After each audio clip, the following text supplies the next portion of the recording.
meni hozirgina tuxumdan chiqqan yuzim.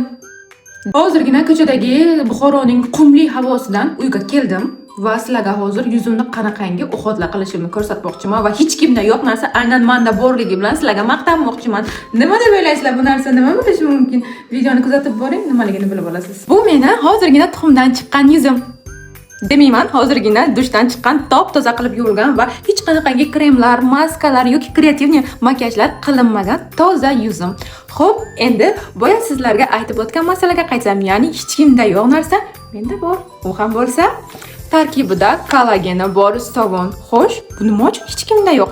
Nima uchun tarkibida kollagen bor? To'g'ri, biz kollagenni ichishimiz, surishimiz, kokteyl sifatida qabul qilishimiz, shirinlik sifatida qabul qilishimiz mumkin, lekin kollagen bilan yuvinish bu nima deyapti? Nima uchun bunday deyapman? Hozir men sizga tarkibida kollageni bor sovunlarning afzalliklarini aytib o'taman. Kollagenli sovunimiz ugri, akne va tug'ruqdan keyin qoladigan dog'lar, quyosh nuri ta'sirida tushgan dog'larni pasaytirib yo'qotishga yordam beradi. Shu bilan birgalikda teriga namlik beradi, rangini oqartiradi, qurishlarni va mayda ajinlar tushishini oldini oladi. Ajinlar bo'lsa, ularni ham yoyib, tekislashga va yuzni teksturasini chiroyli qilishga yordam beradi.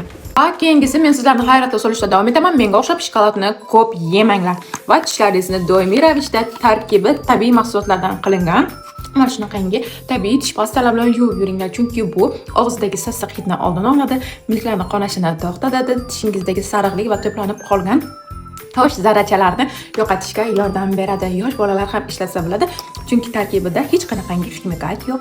O'zini va oilasini qadrlaydiganlar aynan mana shu mahsulotlarni ishlatib ko'rishlari kerak.